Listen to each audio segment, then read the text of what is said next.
Administrator for the Land Development Division at the Department of Hawaiian Home Lands. And what a joy it is to be here. These are such exciting times for the department in being able to share all of the different projects that are taking place. And today it's going to be on Oahu. We'll share some of the updates of that and also sharing with you, and I'll share a little bit more later about what project leases are and the reason why you're here. So with that, we're going to take a sneak peek at what to expect for today. And so we will go through a pule. After that, intros and announcements. Chair Watson will come up and do his welcome, share with you about a new direction of how we're looking at development. We will share with you all of the projects that are in the queue and being planned for the island of Oahu.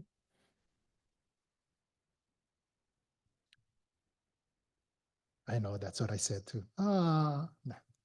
And then the next we will have Gentry come up and share. They're the developers at Kolo Kahai.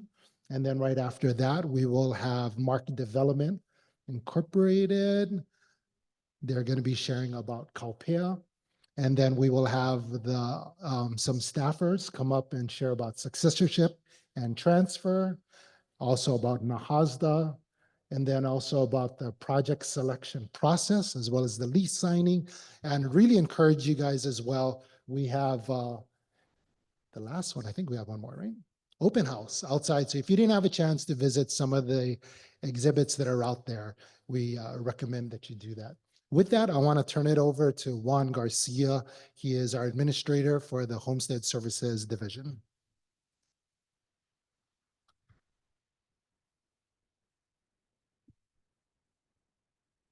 Aloha. I have the honor of the pule this morning. But before I do that, I want to thank all of you for being here this morning. Today is an exciting day for all of us. So let's take this time and dedicate this time for prayer at this time. Let's bow our heads in prayer. Father God, we thank you for this beautiful day. Holy Spirit, we invite your presence. We ask that you fill this place with your aloha, with your peace, and with your joy. We thank you for all that is here today, those that are online, for they are the host people of this beautiful place we call home. We remember Prince Kohio. If not for him and his vision, today would not be possible. We pray blessing upon the Department of Hawaiian Home Lands, its leaders, Chairman Watson, Deputy Lambert, Executive Assistant Hoke, and its dedicated staff.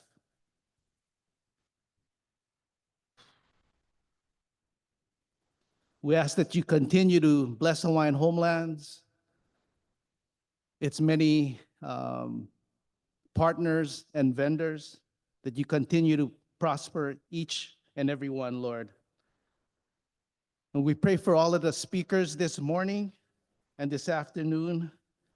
May their words be clear and understood. We pray for the audio and the visual that there will be no issues this morning. And lastly, I pray for journey mercies that you may deliver us home safely today. And all God's people says, amen. Aloha. Mahalo, Juan. You know, one of the things I want to be thankful for too is parking, free parking. Ooh, amen to that. I know when I seen the arm up, I was like, oh, Jesus. $15, I could buy one mini plate lunch. Oh my gosh, it's so expensive nowadays. That's why we're here to share about exciting stuff that's happening at Hawaiian Home Lands and affordability of what we're trying to create so you can actually own a home. I want to go over 4 things The reason why we're here is really, the big thing of being a beneficiary, being an applicant is not only for you, right? It's for your kids, for your kids' kids, for your family. But sometimes with the blood quantum issue, it makes it kind of difficult. But what this will do today is really it gives you an opportunity to have the pala, have the lease agreement that says, okay, now I can pass it and have it available for my 25% successor. With that, we're going to share a little bit more later on, but that's the reason why we're here today. And we want to really get you guys ready and have that pala ready. So we're going to be issuing out quite a bit for West Oahu. We also want to share with you a rally that is happening. If you didn't have a chance to go and visit this booth outside, My Home, My Hawaii, My Kala. Sorry, we do need kala. We need money. And as Chair mentions, 600 million is a lot of money, and we found ways to move projects. But we really need, Chair, what was it? 6 billion. 6 billion to really, as Representative Diamond Garcia says, we want to extinguish the list. We want to take care of it all. But we also mentioned to him, we said that, as we start to move things, there's going to be more 50%ers that are going to start to sign up. So get in the queue, get informed.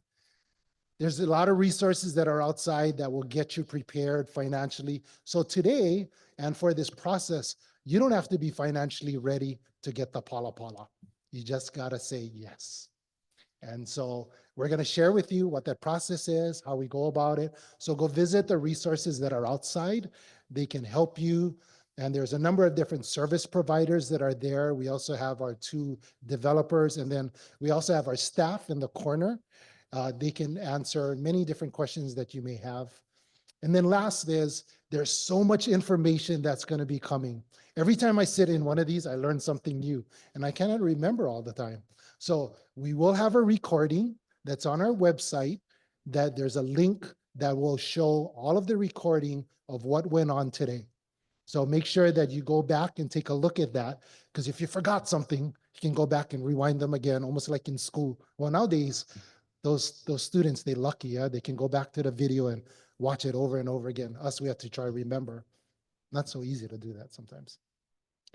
So with that, I'm going to invite Chairperson Watson, and if you could put your hands together for him and just amazing leadership that he's done here.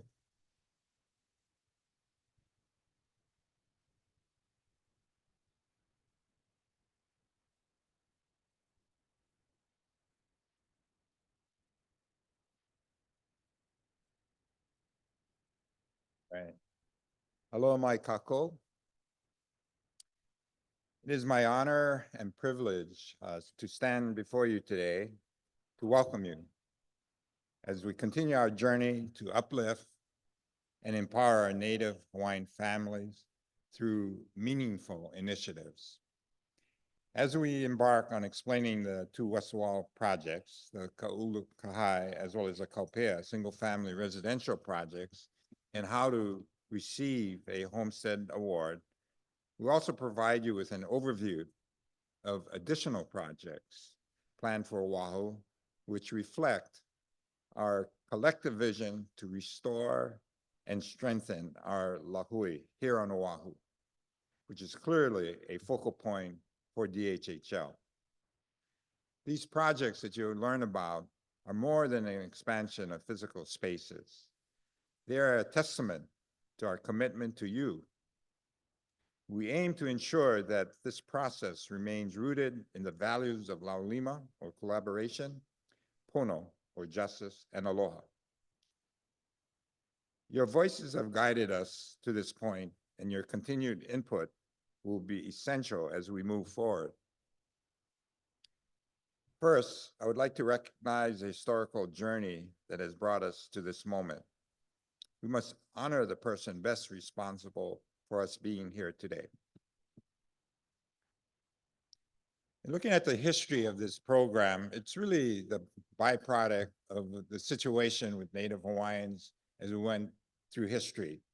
In 1778, when we first made contact with the outside world, there were 680,000 Native Hawaiians. At the time of the passage of the act, it had been reduced to little less than 24,000. As Prince Kuhio mentioned, or as the basis of his argument in Congress, our race was disappearing because of diseases, displacement, and in certain cases, greed of plantation and ranchers or ranch owners. Born in 1871, Prince Jonah Kuhio Kalanaole was a steadfast advocate for the betterment of Native Hawaiian people. Despite the many challenges he faced during a time of tremendous upheaval, he persevered in his unwavering dedication to his people's well-being. In 1921, Prince Kuhio's vision and dream of providing land to Native Hawaiians became a reality when the Hawaiian Homes Commission Act was passed. Prince Kuhio's vision was clear: to empower Native Hawaiians through land, homesteading, both residential, pastoral, and agricultural. Through the Hawaiian Homes Commission Act, he worked to return the lands to Native Hawaiians, fostering a sense of pride, identity, and belonging. We walk this path today, guided by his vision.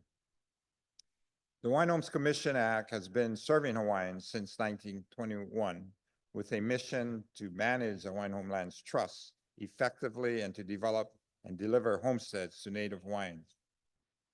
In the 100 years or over 100 years that have passed, I think it's clear that the program has failed and done very, very poorly, partly because of the poor lands with no infrastructure and no funding.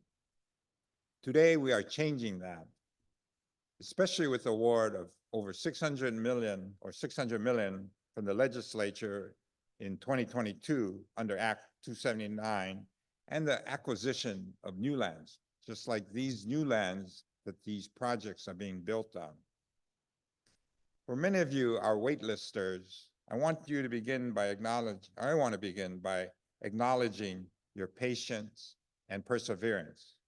The Department of Hawaiian Home Lands recognizes the sacrifices you have made and hope you hold for the future. These projects and the many more projects that are to come are not just about building homes. It's about rebuilding ancestral connections, creating opportunities, and empowering generations to thrive on our Aina. There's a very dark side to this program as you look and reflect on it. And that is, as a reflection of the Kalima case, that in fact, our beneficiaries continue to pass away and suffer from many social, economic, and cultural negative situations. Next slide. When I talk about innovation, one of the things we are doing now is we're attempting to avoid bypassing people on the wait list. In order to do and use this new approach, we've created 4 categories which represent different paths to home ownership, which include a turnkey, low-income housing tax credit with option to purchase, working with Habitat and some self-help consultants, as well as the owner-builder approach, where we provide you with a finished lot.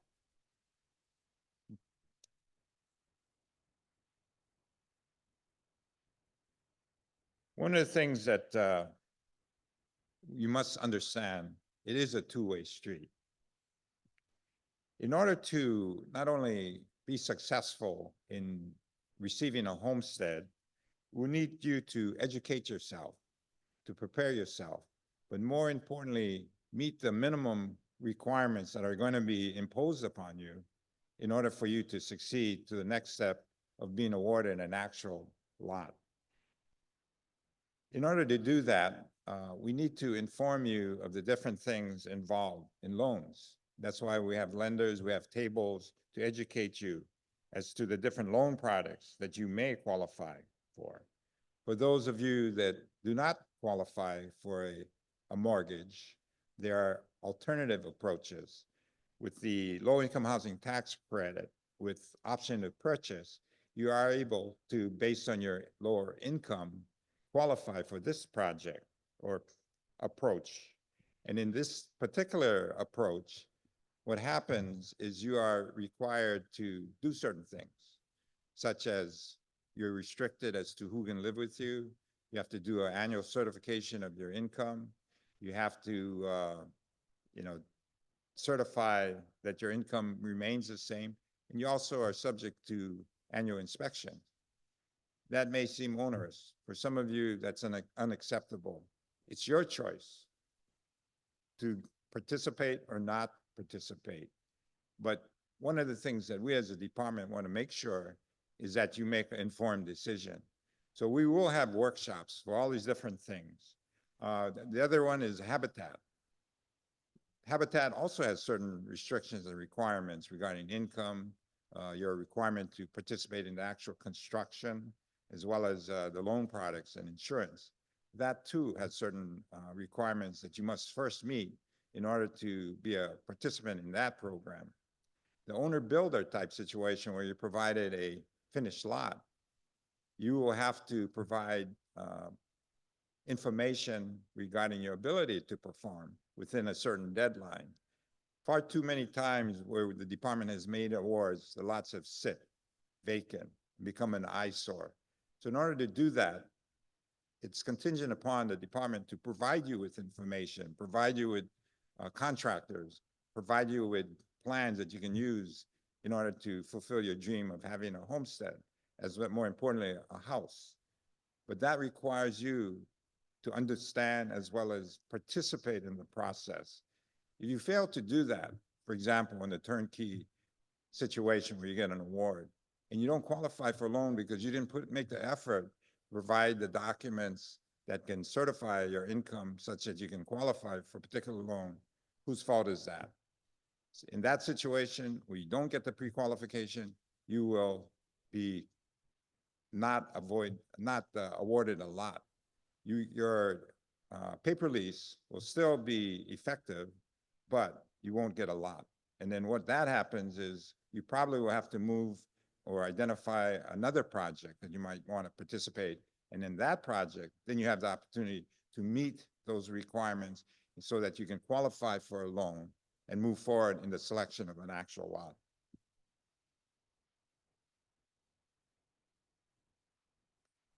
Next slide. And again, this, with respect to the loan products, we have people outside that not only can explain, but they can help facilitate your selection of which project or loan product makes the most sense for you.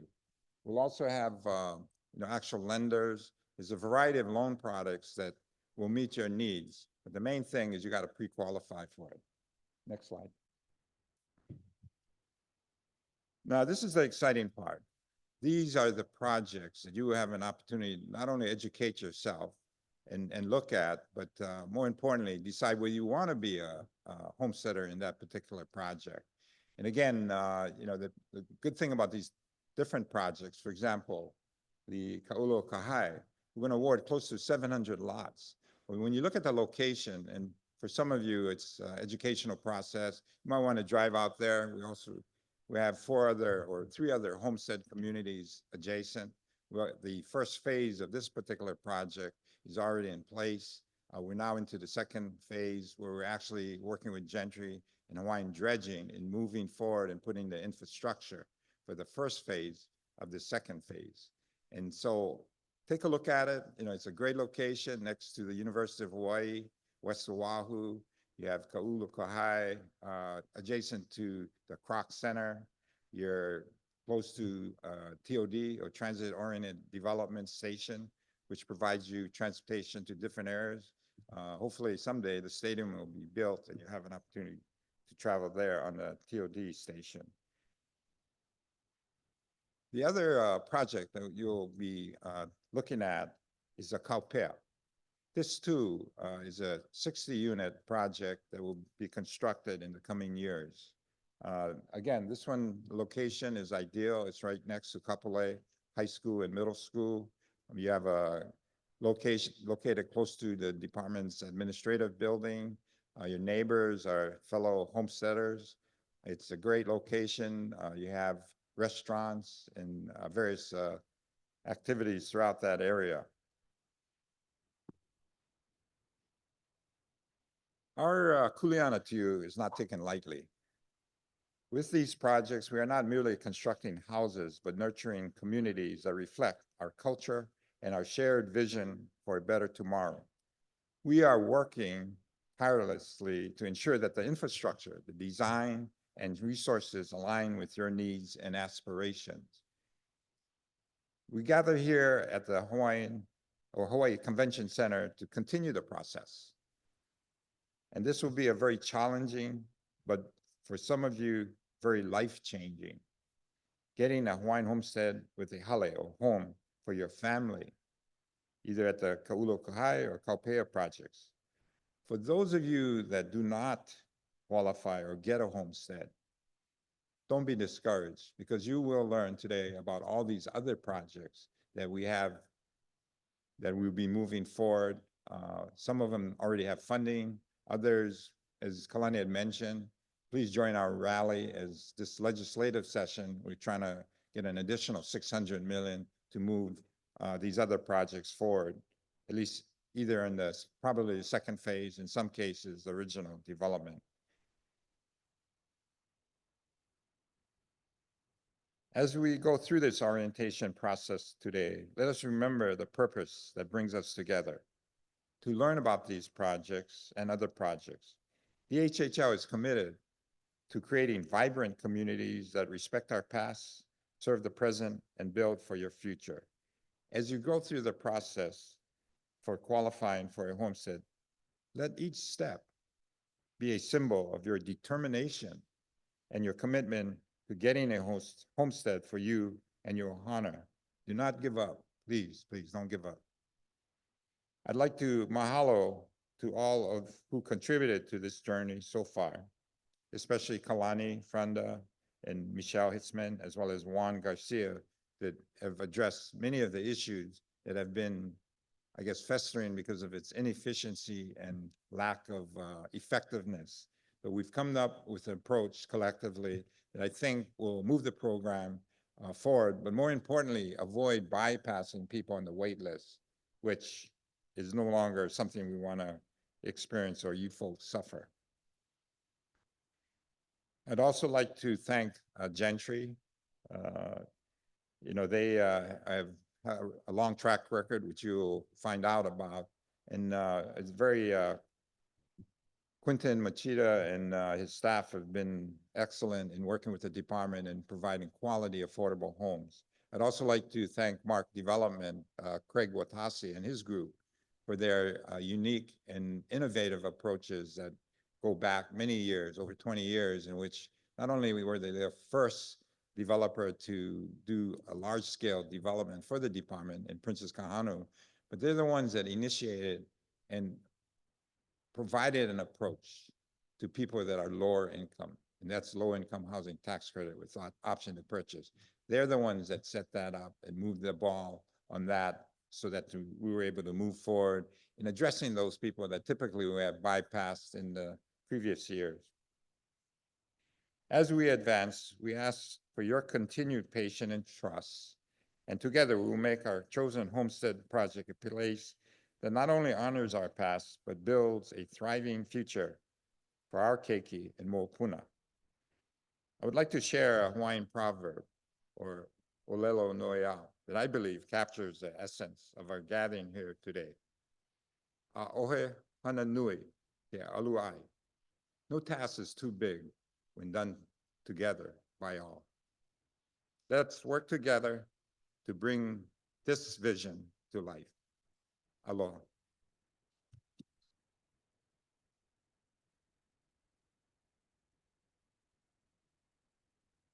Thank you, Chair. Exciting times, guys. And I have the privilege of sharing with you a bunch of projects that are happening that we are working on, either in the planning stages, some of it is acquiring, et cetera, but exciting stuff that's happening. So Chair had shared with you why we're here and some of the lots that we're looking at. And later on, we'll will share with you who's working on that. But I want to start in Hawaii Kai, also known as Mauna Lua. Have you ever heard of homestead in Hawaii Kai? We're going to be there. So we are working on 80 multifamily units, 1 bedroom, 2 bedroom townhomes, very consistent with what's around there.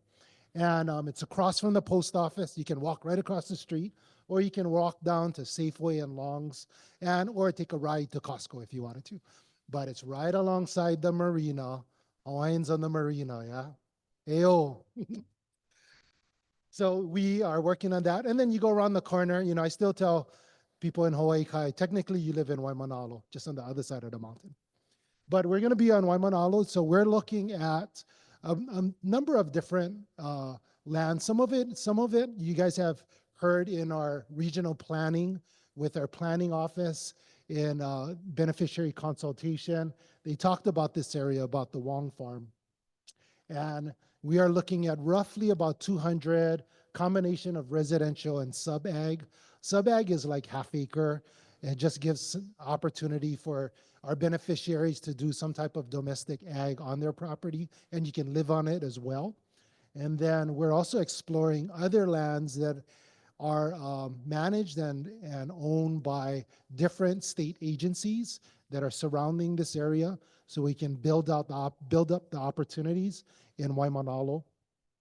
Next slide, please. And then we're going to hop over the hill back to west side in Waianae and Kapolei. So it's interesting that, you know, sometimes we go through and we build communities, and then there's some areas that we just don't lease out. We haven't awarded. So these are the ones that we have staff that are working with general contractors and working with potential awardees. So you can build on your property and not have it sit there for a while because you're trying to figure out, where do I get the resources financially, as well as finding how to build. We, as Chair mentioned, we want to be able to provide those resources to you. So we have roughly about 20 vacant lots scattered throughout Waianae, a little bit in Nanakuli, and then some in Kapolei, and where you would have an opportunity to use different types of financing, some of it NAHASDA, and some of it with the department, et cetera, but you can build and be able to build your own as well. Can you go back to that real quick? No worries. Okay, next slide. Just wanted to make sure I covered everything. Thank you, Michael. Maili. Ooh. We haven't talked about this for a while. And this area has roughly about 250 to 350 single family and multifamily turnkey units that we're looking. It's been in the planning stages for a long time. And so we are picking that back up again. And of course, as your chair, we are looking at different types of appropriations and monies to really move forward these projects. And note that we really work hard, not only asking for money from the state legislature, but we also work with other agencies. We work with the federal government in being able to get tribal monies. We work with not only Department of Interior, with HUD, with transportation. We also work with our various counties.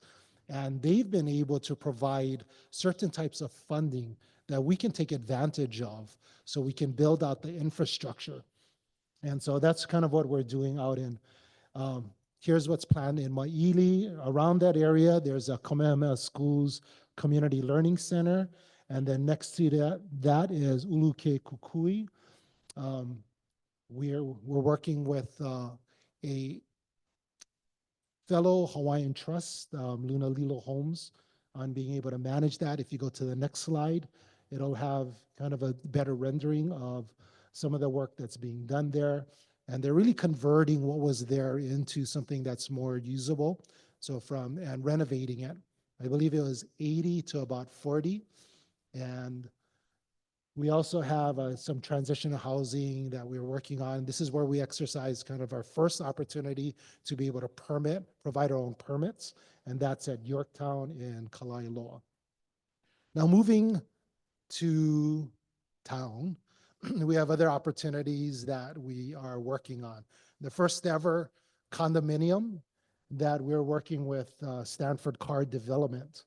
This one has 271 LIHTC units. It's 23 stories high, has a number of different types of units that are there, 1 bedroom, 2 bedroom, studios, 3 bedroom, et cetera. You'll see it here on the slide.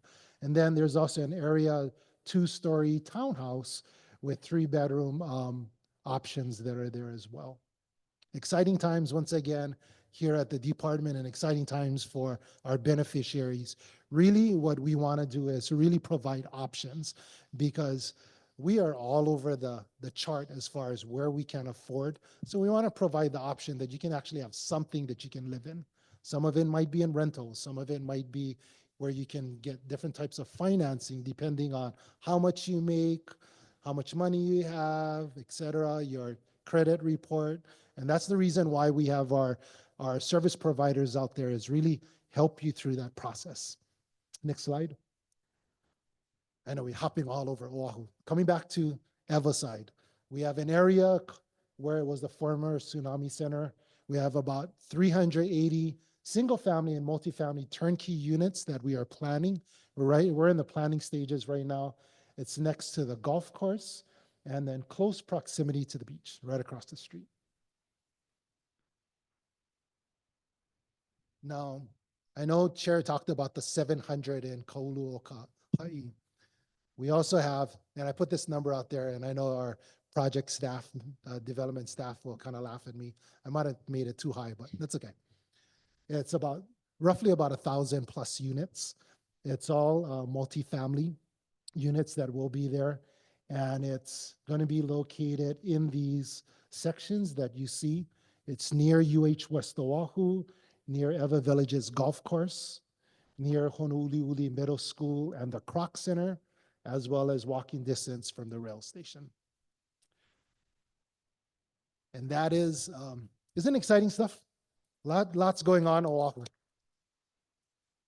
And Oahu is where we have the largest residential list. And that's the reason why we are implementing the project leases. It really gets our beneficiaries ready so when the project comes available, you guys are ready to be able to purchase something. And so we're doing something a little different. We're actually trying to work with all the lessees right now. So as you will hear, Chair, over and over again, we don't want to bypass you on the wait list because you can afford something. We want to build something that you can live in because you can afford it. So that's the new direction that we're moving forward on most of our projects. And with that, I'm gonna ask Quentin from Gentry to come and share a little bit of what's happening at Kauluoka'i subdivision.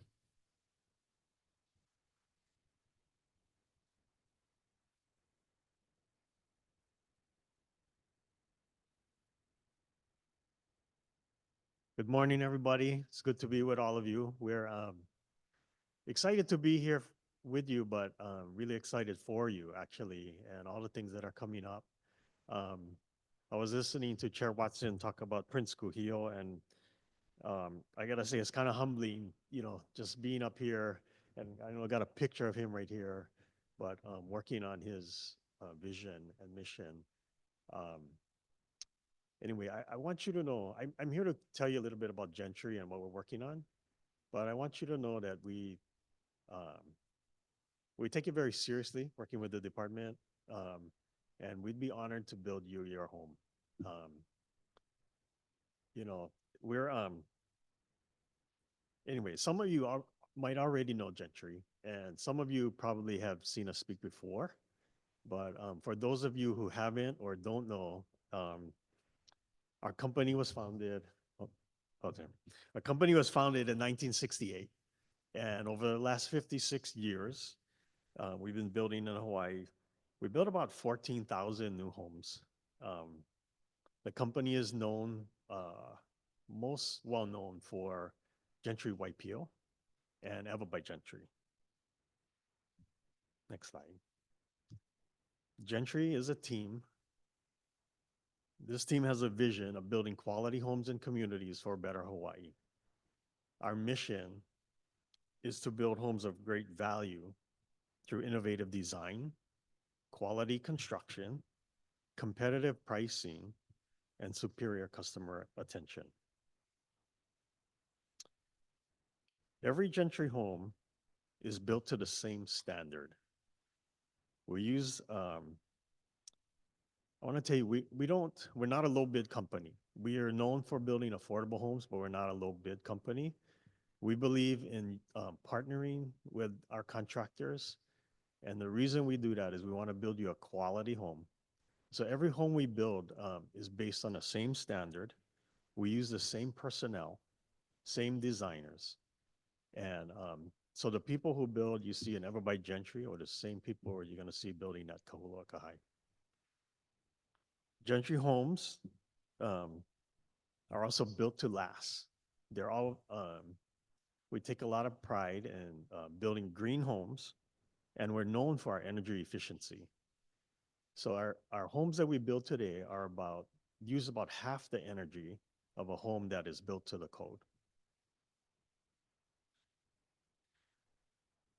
So as Kalani talked about, we are been contracted with the department to build Ka'ulo'akahi.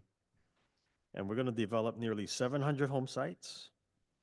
And as Chair Watson said, it's a really great place. It's right next to the Salvation Army Croc Center in Kapolei. Honolulu Middle School is right there. And it's really close to the Honolulu Skyline Rail Station. On this map you see over here, the yellow portion represents what we call increment 2C, and that's where we're starting. After that, we'll move to the blue area, which is 2D, and then we'll follow up with the red area in the middle. That's 2E, and then finally the green area up at the top, 2F. And next slide. Okay. In 2C, we're building 127 home sites. We had a slide in here, but anyway, it's nearing completion for its site work. And so we hope to have an offering this year for 2C, and we're projected to start construction later, maybe the third or fourth quarter. Gentry, what's new for Gentry this time is we're not only going to be doing turnkey homes. We'll be doing turnkey homes, but we also be offering rent with option to purchase, and we're partnering with Mark Development on that. And self-help homes, and we're working with Habitat for Humanity and Self-Help Hawaii, and owner-builder lots, as was mentioned before. So we've been building homes with the department since 2009. Over that time, we built over 500 units with the department. And I just want to say, we look forward, please engage with all the people trying to help you folks get into homes out there. We look forward, and we'd be honored to build you a new home. And with that, I'd like to introduce Rick Hobson. He's our Director of Sales and Marketing, or Vice President of Sales and Marketing, sorry. And he's going to tell you a little bit about our turnkey homes. Jumped around. Yeah, 500 homes. We're so proud of that. It was a significant milestone that we reached a few years back. We'll continue to work together with DHHL to look forward, and we look forward to celebrating our 1,000th home, finished home here in the next few years at Ka'ulo'akahi. My name is Rick Hobson. I'm VP of Sales and Marketing for Gentry Homes. I've been with the company for 28 years. And I've been working with the Department of Hawaiian Home Lands for almost 18 years. I live in the Kapolei, Ewa area, and of course in a Gentry home. And I'm here to tell you a little bit more about what a Gentry home includes. Homes are expensive in Hawaii, but at Gentry Homes, we believe there are features that can be built into the homes that will save our buyers money every single month and save energy as well. Slide 1 is included energy saving features. We could go to that slide. You don't have that slide. Okay. Our homes include an 18-SEER central air conditioning system that could be 30% more efficient than the federally required 15-SEER. There's a programmable digital thermostat as well. Dual pane low E windows keep things cool and quiet inside the home. and an LED lighting package reduces the heat in the home and keeps your energy consumption down. There should be a slide that shows the open cell foam insulation as well. Don't have. Open cell foam insulation is what really distinguishes what a Gentry home is all about. We build homes with conditioned attic spaces, and we spray foam into the framing of the exterior walls and into your attic space where the air conditioning unit is. And the idea is to keep a tight seal on the home, to keep the cold air in the home and keep your energy bill down. It's an unbelievable thing. I live in an older Gentry home for 20 years. My electric bill was $600 a month. I live in a brand new Gentry home. My electric bill is under $300 a month. It's a big difference. You know, having a brand new home with a stainless steel GE kitchen appliance package, which includes your ceramic cooktop range, a microwave, dishwasher, designer laminate cabinetry. Your home comes with pretty much everything you need except a washer, dryer, and a refrigerator. Those things will be offered as optional features. Wall-to-wall carpet, vinyl flooring in the entry kitchen and bathrooms, spacious walk-in closets in the master bedrooms, dual wash basins in the master bedrooms, mirrored sliding closet doors, solid surface bathroom vanities. Warranties come with a new Gentry home as well. 30-year warranty on borate treated lumber, a limited lifetime warranty on your composition roof, a 30-year warranty on hardy siding, and a limited lifetime warranty on vinyl fencing with gate. Purchasing a new home is exciting, but there's a lot of work for everyone to get done. There's a preliminary timeline that was shown earlier, and this information will also be available on our website, which will go live next week. Out at our table, many of you stopped by and said hello. There's a little QR code that gives you access to that website. So check it out next week. This will be our portal for finding out more information about what Gentry's doing on this piece of land. Gentry and DHHL have a dedicated team of players in place to make sure you get the information and the help you will need. On the website, you'll have a brochure you can download, timelines to remember, floor plans, renderings, and other important information as it comes available. Our pricing is not available today because the plans are out for bid currently, but we should have that by the orientation. When you receive an orientation letter, you'll have floor plans and pricing hopefully in that letter as well. Thank you for your time, and we look forward to helping you get happily settled into a new Gentry home very soon. Aloha.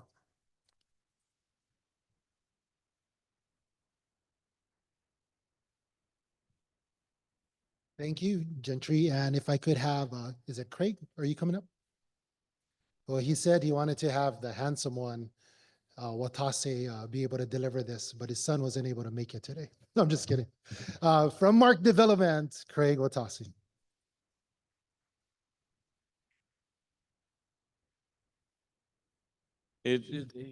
What Kalani said is true. My son is a young, handsome version of me that's a foot taller.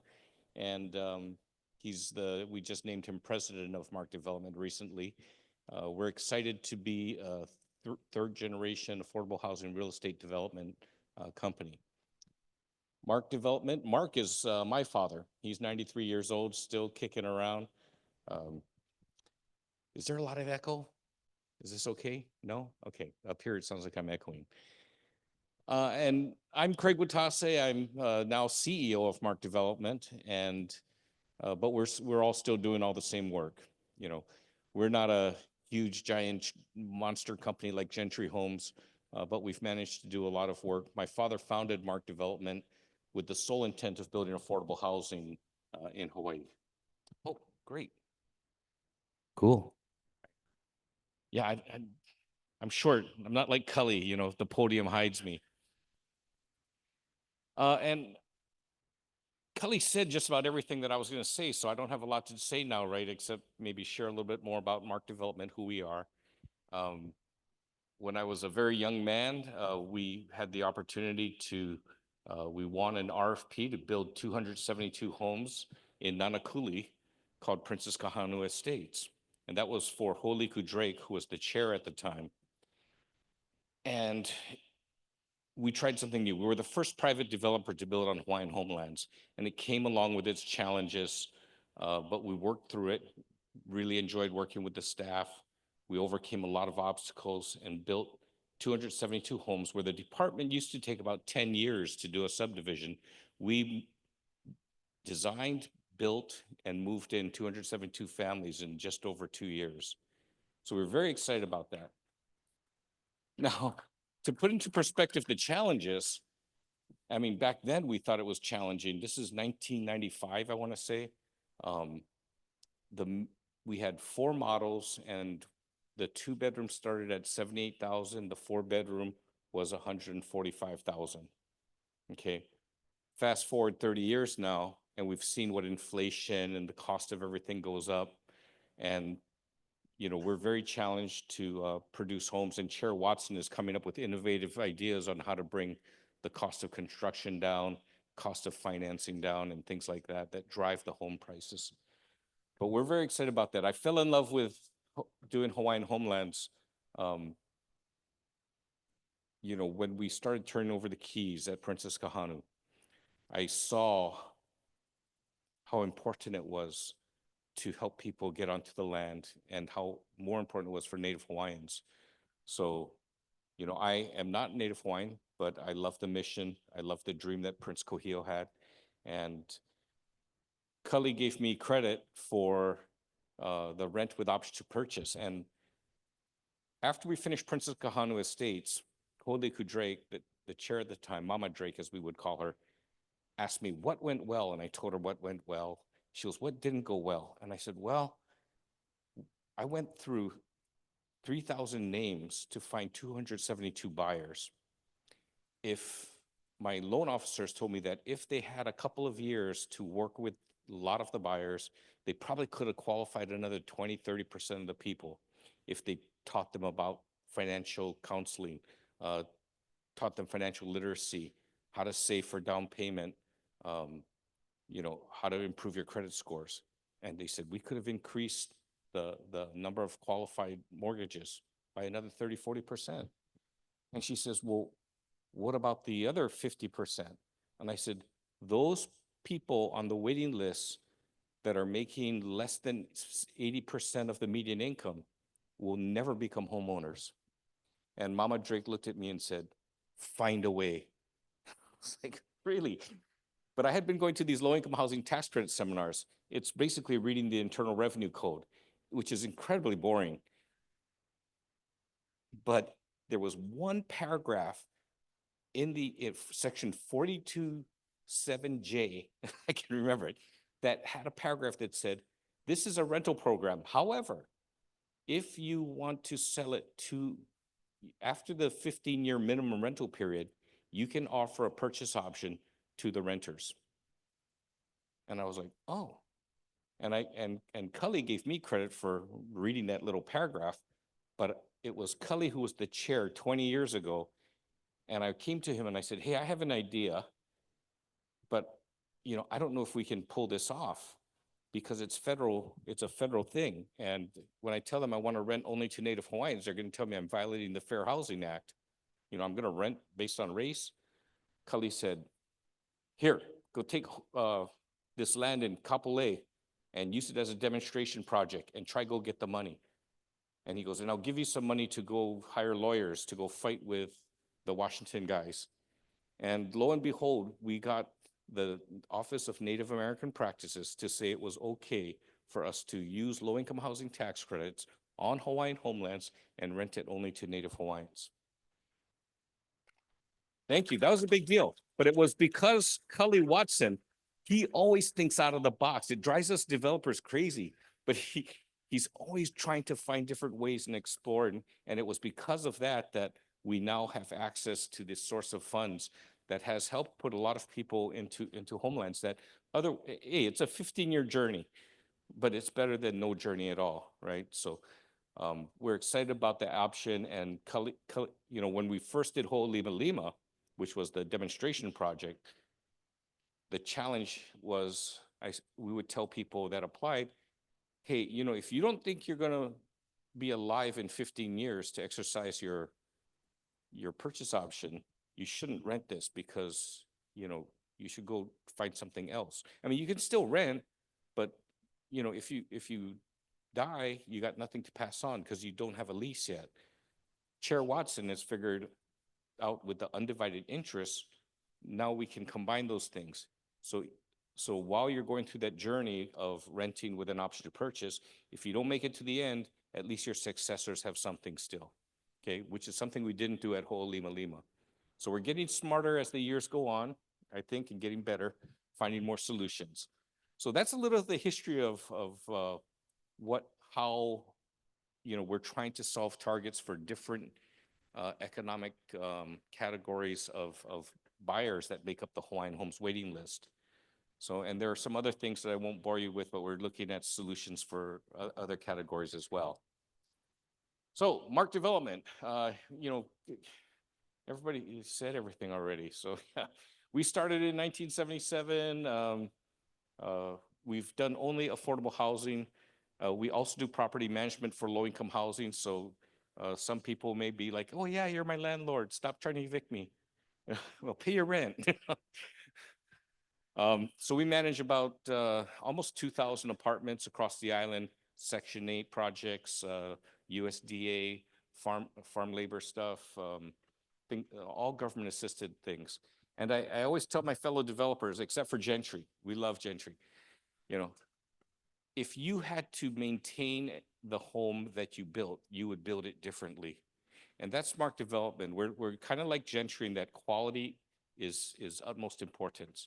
There are some other builders, I will say, not a lot. Hawaii has good builders, but there are some builders that will build a home, you know, they'll use lower grade stuff, increase their margins, then once it's sold, they're done.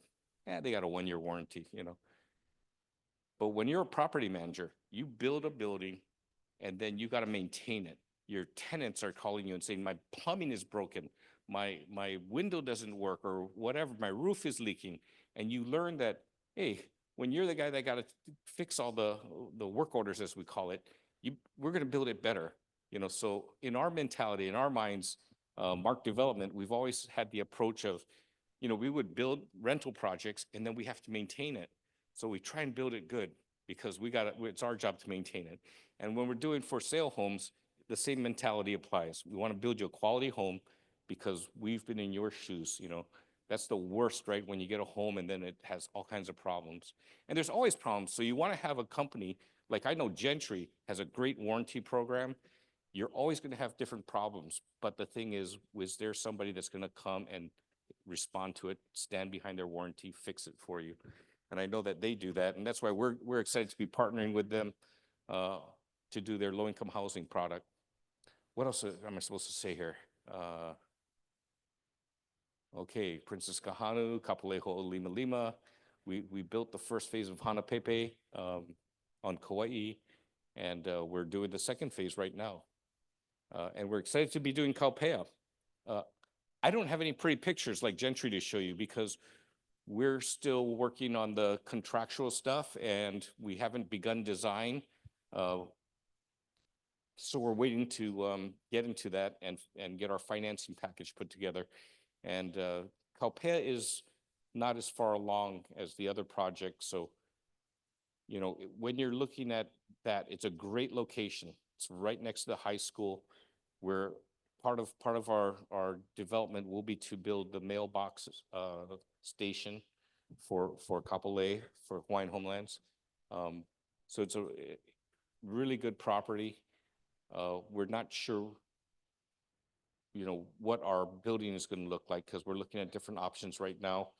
If we don't do the manufactured housing stuff that Chair Watson's looking at, we're probably going to have Gentry build our homes for us. So, but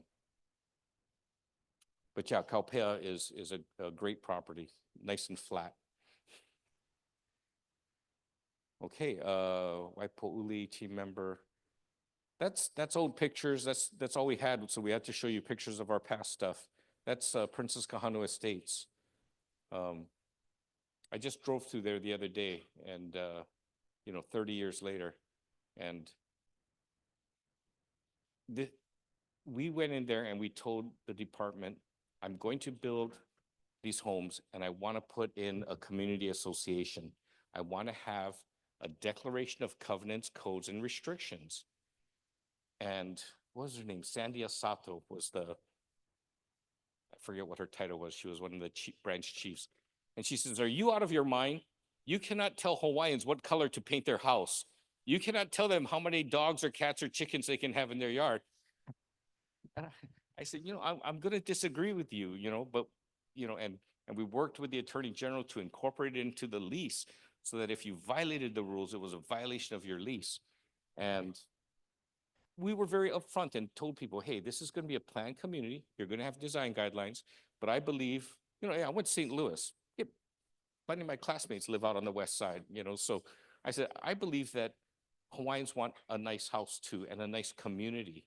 And so we're going to put in these rules. And that was the first time we did that. So that was one of the neat firsts.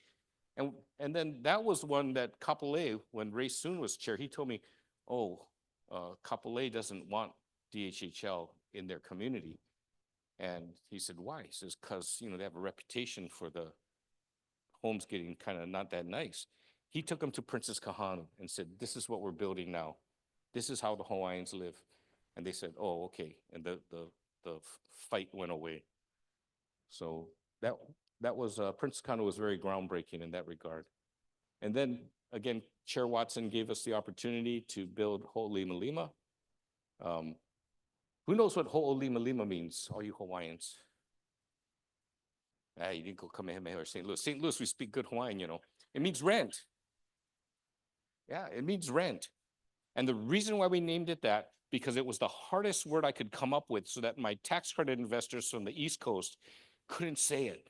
Every time we had meetings with them, they're like, oh yeah, so the $13 million for Lima. And we would be on speakerphone just laughing while they're doing that.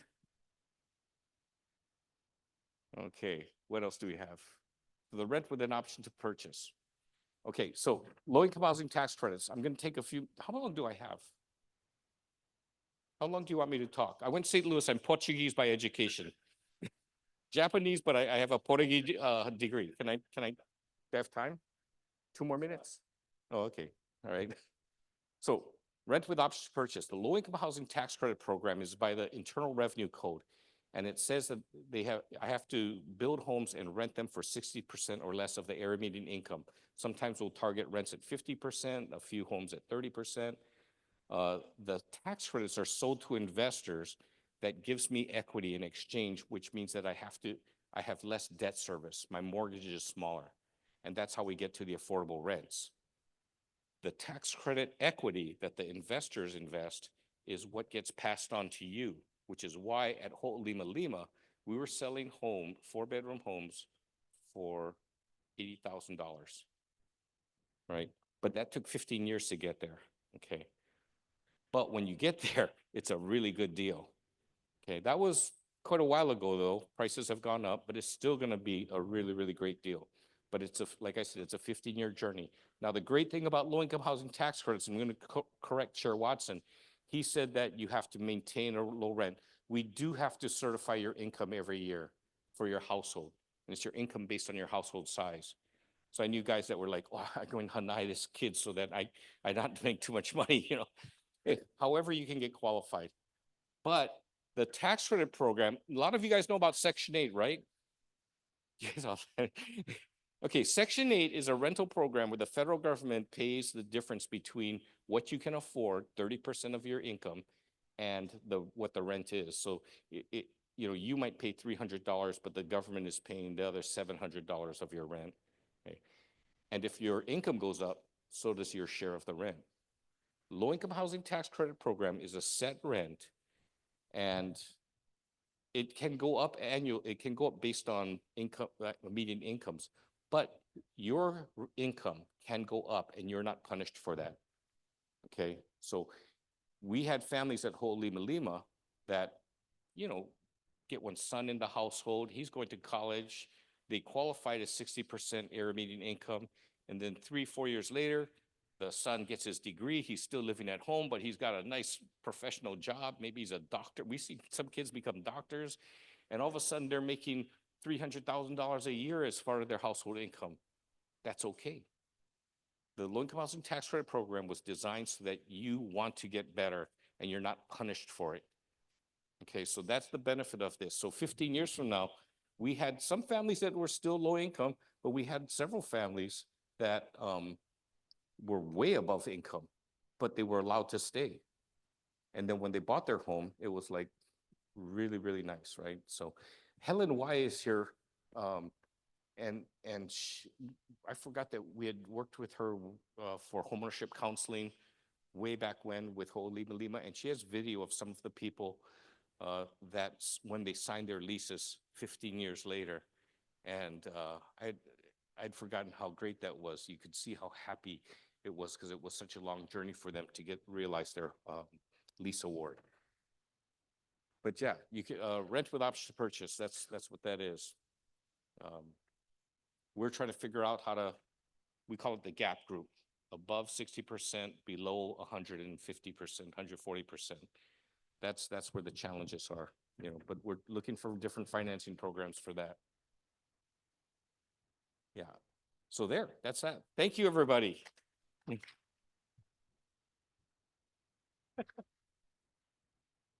That was good stuff, yeah. And yeah, he's handsome as well, handsome. Thank you, Craig. Appreciate that. You know, it really is important for us to, as you've been seeing, it's options, it's information. Once again, go back to the link that's going to record, that you can watch the recording of this session and be able to learn everything that's been going on, everything that's been shared. With that, I'm going to turn it over to Juan Garcia. Juan Garcia. No. And he is coming from Homestead Services Division Administrator. Juan.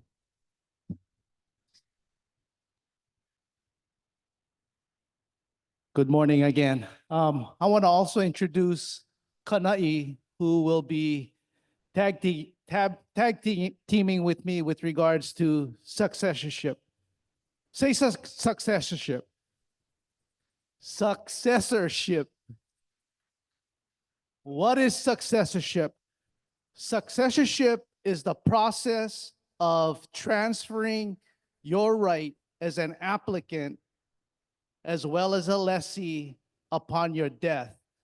You know, you've heard a lot of information with regards to what the department is doing. Successorship is your kuleana. That's something that you must do. So first we will cover successorship of application rights. Welcome, Kanai.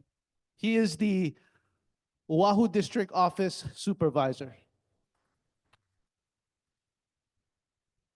Hey, good morning, everybody. Okay, this is something that the department really pushes. It's about successorship, and what that is we want to make sure that if you're not around to enjoy the benefits of your application, then somebody should. And that somebody should be somebody of your choosing. So basically, you know, when we're talking about applications, I'm assuming everybody here is an applicant, right? That's why you're here. But basically for applications, you know, when we talk about how an application goes from one person to another, it only happens in the event the applicant passes away. Okay, so that's the only time an application will change hands. Okay, and basically the qualified relatives, the people who are qualified to receive your application, would be people who are 18 years of age and 50%, okay? Those are the two qualifications to receive an application. And of course, eligible relatives are spouses, children, grandchildren, parents, widow or widower of a child, brother or sister, widow or widower of a brother or sister, niece or nephew. Okay, next please. What happens if, as an applicant, you pass away and you don't name someone? And then this is where it gets interesting. because the department every year, usually in November, will publish a legal notice in the paper that calls for relatives of these people who have passed away without naming a successor. We're asking for eligible relatives to come forward to put in a request to succeed. So basically, we publish that notice in statewide newspapers. The statewide is Honolulu Advertiser, and then we have local papers, yeah, that it comes out in. And basically, when that ad comes out, you have 180 days, that's 6 months from the last day of publication to put in a request. Now, the thing about this is, next please. Okay, so basically this is from the last list that I just read off to you guys. These are the eligible relatives. One of the things I wanted to really push is the thought that when you have an application, you want that application to go to the person of your choice. And believe it or not, and it doesn't only happen on the application side, it also happens on the lessee side as well. Depending on which kid you fight with that week, your successor can change, right? Yeah, this kid never take the rubbish out, that's okay, next successor. I get 3 more kids. Okay, so one of the things we want to talk about too is if you're going to name a successor for your application, each applicant can get a maximum of 2 applications, usually residential and either an agricultural or a pastoral. On this island, this is one of those islands where we don't have enough land because we only have about 3% of all of our land holdings on this island. So we don't have pastoral on this island. We do have agricultural, but right now the greatest need for our people is residential. So we're pushing residential pretty hard. But just remember that each application, you can name 1 successor to that application, okay? Only 1. We love all of our kids, but only 1 kid can get that application, okay? So if you have 2 applications, say you have agricultural and you have residential on this island, you can name a different kid for each one, but the max is going to be 1 kid per application. So keep that in mind. But if you really don't like your kids, you don't have to name your kid, right? Yeah, you can name your sibling, right? Because at least your sibling listen. Yeah. Okay, so that's just an angle on it. But next. Okay, so this is going to be more fun, and Juan's going to take it from here. He's going to talk about leases and successorship. Before we go on to leases, Kanai, how does one file a designation with the Department of Hawaiian Home Lands?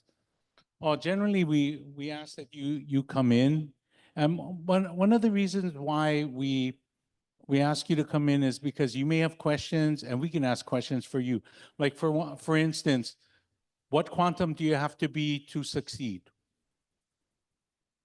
Got to be 50, right? And that's one of the things we check. If it's going to be your kid, yeah, could be. But you can also, if you have an adopted child, for instance, legally adopted, we still have to check if that person meets the 50%, yeah? So that's one of the things. That's why we encourage a lot of interaction with staff. There are times when you can mail in a designation of successor as well. But sometimes if we don't get the information that we need, sometimes we have to mail that back to you. So we want to make sure we do it right the first time, right? So that the kid you like gets it, okay? So Kanai, you're encouraging the applicants to submit or file a designation today or as soon as possible, and it's something that they shouldn't wait on, right? Yeah, that's exactly right. You don't ever want to wait on successorship because things happen. So if you guys not sure, you guys can get in touch with our application branch for applications. and we can let you know who your successor is. Okay, because sometimes when you first sign up, it can be 15 years, 20 years later. It's like, oh yeah, who did I name? Right? You'd be surprised because it's not something people think about every day. So if you're not sure if you have one, look both ways when you cross the street. Okay? Thank you, Kanai.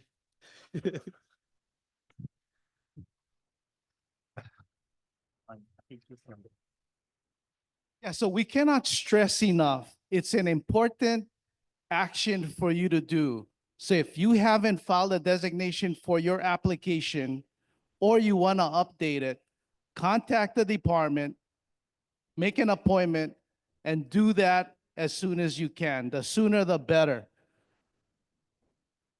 Next is we're going to talk about briefly successorship of leases, right? So currently today, you're an applicant. But once you get this lease that we will be granting to you, you will then need to designate a successor to that lease, the leasehold interest. And the benefit of that is you will be allowed to designate those individuals on the screen that is at least 25% Hawaiian. So right now, as an applicant, those individuals need to be 50% Hawaiian. So this is a big deal. 25% spouse, husband and wife, children, grandchildren, and siblings, brothers and sisters. But it's important for you to do that, to file that designation once you get that lease. And all those others listed on the screen still need to be 50%. Your parents, widow and widowers of your children, widow and widowers of your brothers and sisters, and nieces and nephews. Let me take some time to just clarify nieces and nephews. In Hawaii, nieces and nephews is very broad. But for Hawaiian Home Lands, niece and nephew is the lessee's siblings' children, or the lessee's spouse's siblings' children. And that would apply to applications as well. Now, what happens if you don't file a designation of your lease? Like applications branch or like application rights, we also publish a notice. In order for your qualified or qualified successors to submit a successorship claim, they must do so 120 days from the date of the first publication. So there's an expiration date as to when you can file a successorship claim. Once that 120 days expire, basically the doors are closed. You're barred from submitting that successorship claim. So it's important for family members to be aware of those dates. Publications happen usually twice a year in June, and then we just did one at the end of last month in December, which will be expiring middle part of April. Things to remember. The relative you designate as a successor is your choice.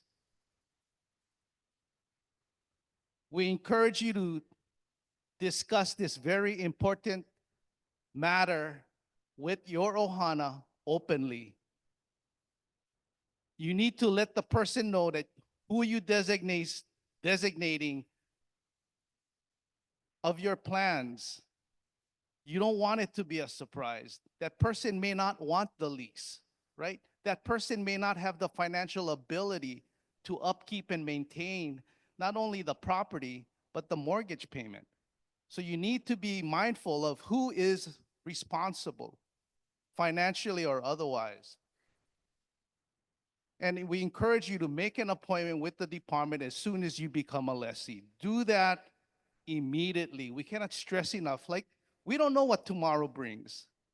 right? You may go to bed that night, the next day, we don't know. So it's an important step that you need to take once you become a lessee. If you have any questions, Kanai and I are in the back to answer any questions you may have. Again, mahalo. Thank you for the time coming in today. Aloha.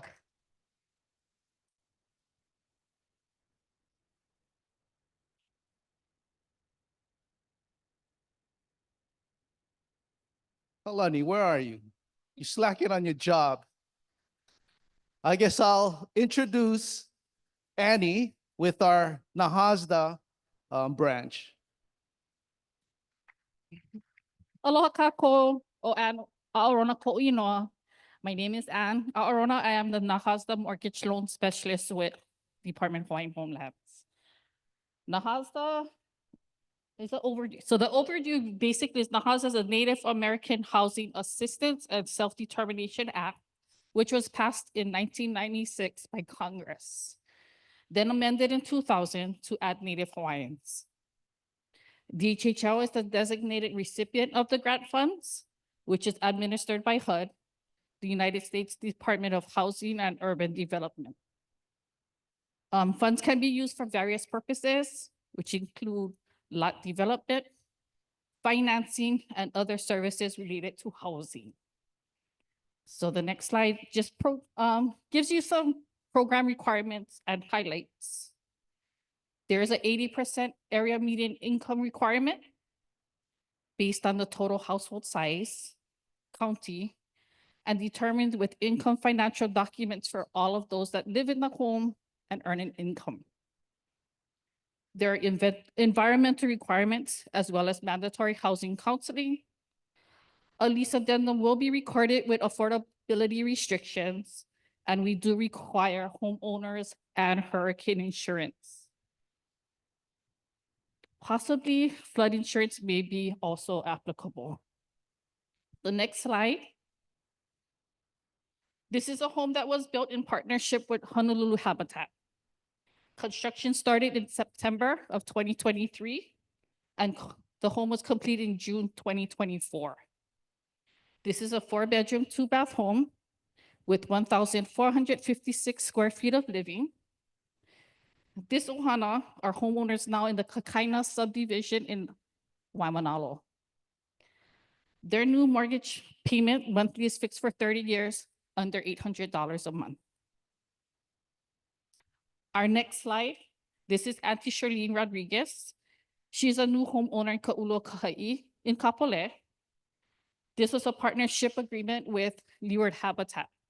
So Joe is outside today. She has a table, so you can go and see her if you have any questions with our partnership agreement with them. But Auntie had a home built that was 864 square feet of living. This is a 2-bedroom, 2-bath home that was completed in 9 months. Her new mortgage payment is right under $850 monthly. Our last slide is, we're highlighting our kupuna rental subsidy program that we are have Council for Native Hawaiian Advancement, or CNHA. They are located outside with their table. The highlights of this program, as long as you're 62 years and older, you're a waitlister, or you can be an undivided interest lessee, renting in the state of Hawaii, and meet the 80% area median income also. There are some HUD requirements as far as inspections and whatnot is concerned, but they can also provide some assistance so you can prepare when you are called for, a possible home. I'm located in the back table over there if you guys have any questions this morning. Mahalo.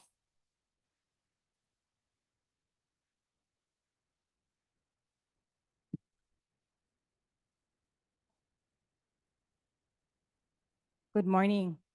Michelle Hitzman. I am part of the Housing Project Branch under the Land Development Division. So there's been a lot of information that we've shared this morning. You've met our developers. We've gone over the variety of home products that we will be offering. And we talked about the different areas, right? The upcoming projects that's coming up on Oahu. But what I wanted to do was take a minute to kind of bring you guys back, right? So let's refocus on why we are here today. What are we actually offering, right? So when we do the project selection, what will you be leaving with? So again, as Chair mentioned, we are offering a project lease today. I'm not sure if some of you all are familiar with the undivided interest lease. So you might have heard that when you've come to some of our projects or our offerings in the past. So again, a project lease it's a paper lease, right? So it's a paper lease for an undivided interest parcel. So again, I know you're seeing house plans, and we've shown you some plot plans, but in this situation, you're not selecting a lot, right? Not an individual lot today or at selection. What you're gonna select is the area, right? Ka'ulu kahai or kaupea. Those are the two areas you're gonna choose from. So again, paper lease for an undivided interest. One of the benefits, or I think one of the largest benefits of having this lease is what Juan and Kanai, or what Juan talked about. It's the ability to name a successor that is 25%, right? And then you can transfer this lease upon recordation. You can go ahead and come into our office and start the transfer process. So if you don't have that 50% successor that can take your application right, this is one of Chair's main objective, is to give your family, the ohana, that ability to then pass on, right? Leave your legacy.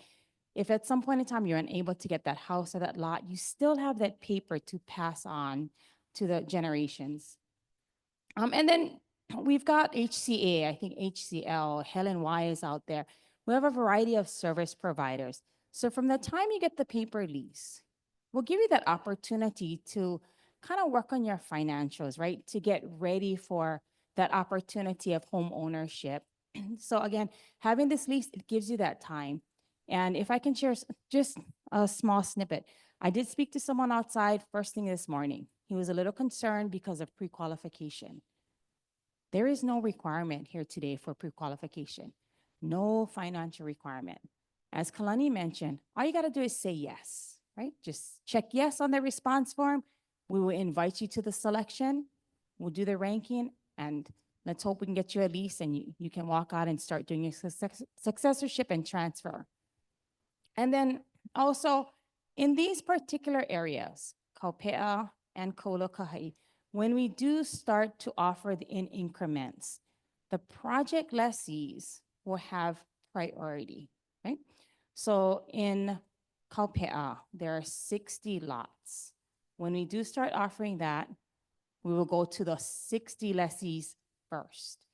In Ka'ulu-o-Kahai, I just want to make it known that in 2C, that offer that's coming up in May, we already have some undivided interest lessees that were awarded back in like 2005 and 2006. So we'll have to go to them first, at least for 2C.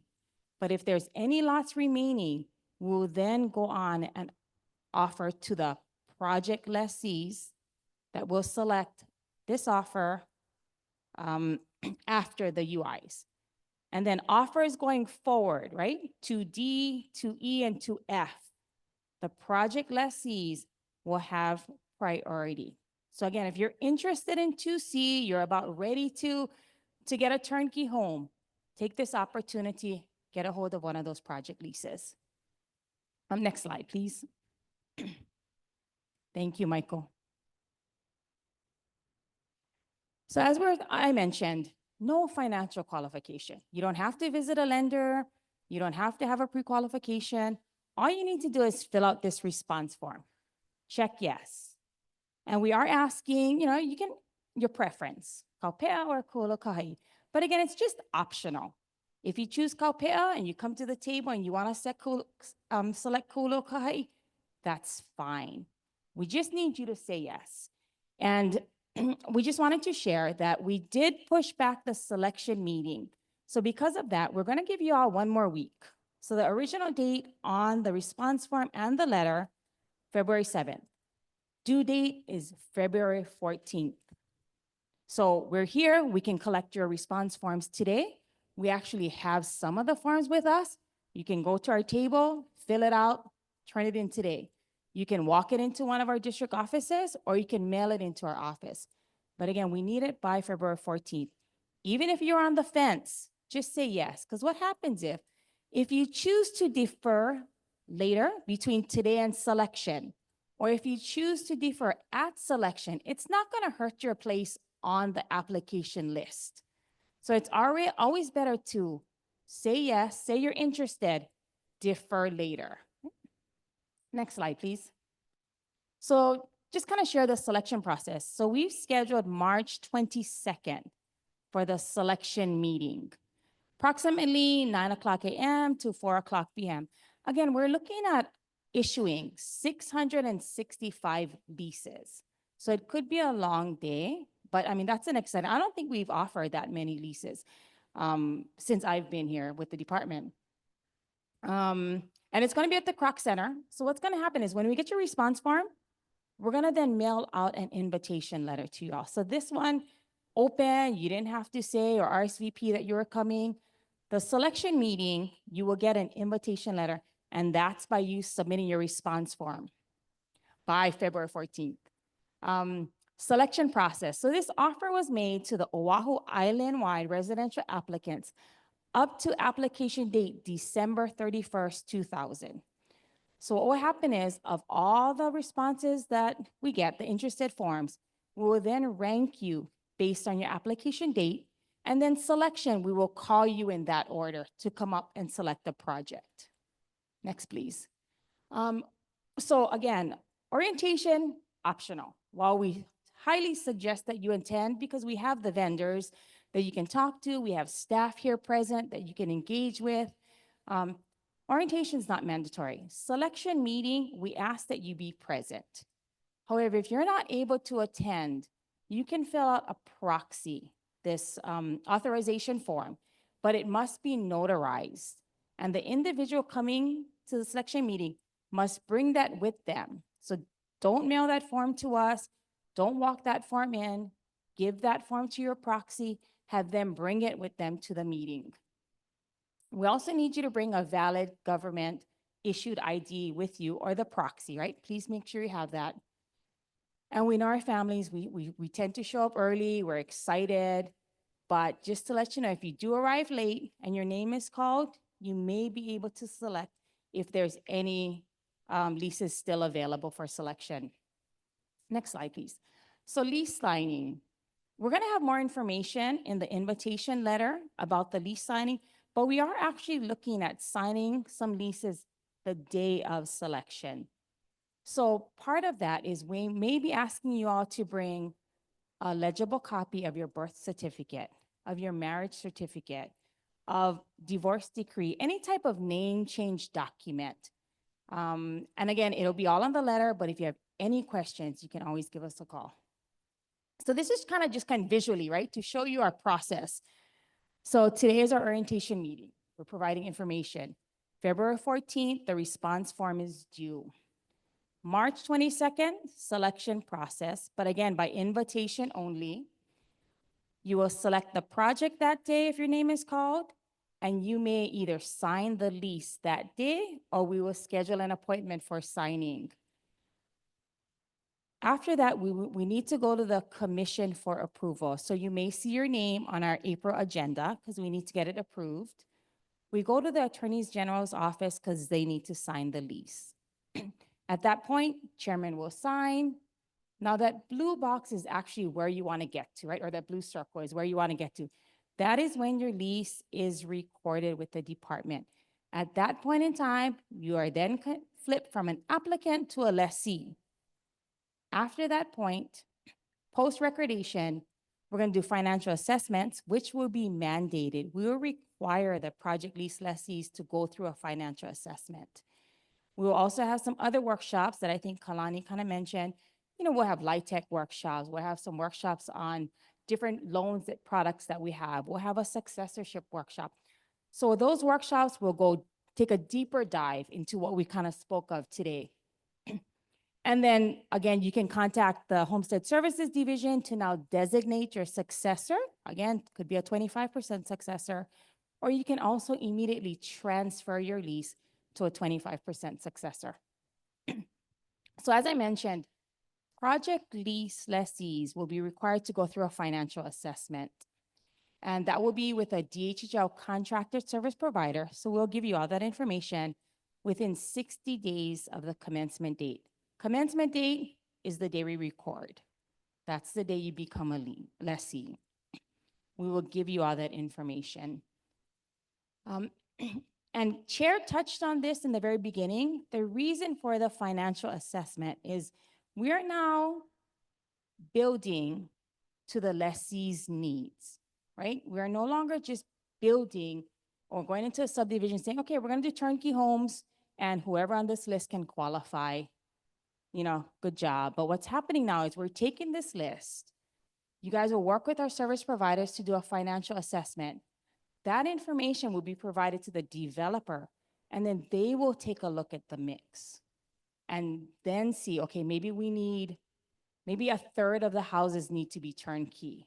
We need more habitat homes. It looks like we could use some rentals. So that's really the purpose of the financial assessment. So it's extremely important that once you get that lease, that you make contact with our service provider, get that assessment done so that our developers can then prepare the build in these various increments. Okay, we can move on. Thank you.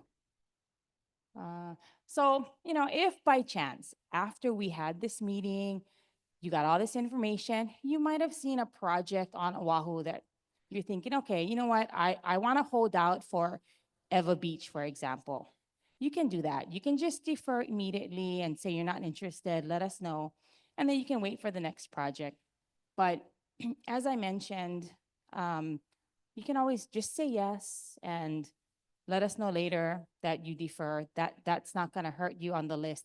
You won't go to the bottom of the list, and then you will be eligible for future offers. Okay, next, please. So we're just going to go over it again. Important dates. Response form, February 14th. Get it to us sooner because, again, it's just a yes. That's really all it is. And project selection meeting is March 22nd by invitation only. So here's our contact information. Some of y'all may have already talked to them. I've got Moana Freitas and Carol Takeuchi by the DHL tables. If you have any questions, you can speak to one of us. That's our contact number, 808-730-0311. And our email address, dhhl.housing@hawaii.gov. Okay, thank you so much. So we want to thank you guys for coming. We just wanted to acknowledge our partners and if you could visit them outside. Lots of resources, as Michelle had mentioned. Next slide. And we also want to thank our staff.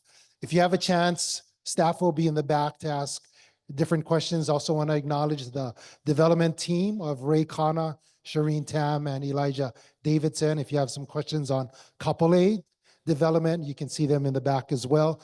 Also, if you haven't gotten this, there's a QR code on here. You can actually look at that, look at all of the different frequently asked questions. And if you have questions, there will be a place on the website that you can go to. Once again, mahalo for joining us. And make sure you visit as well and stay tuned for when we rally and come together and really encourage our legislators to support Hawaiian homes and what Prince Kuhio has done for us. Mahalo all. Have a great afternoon. Aloha.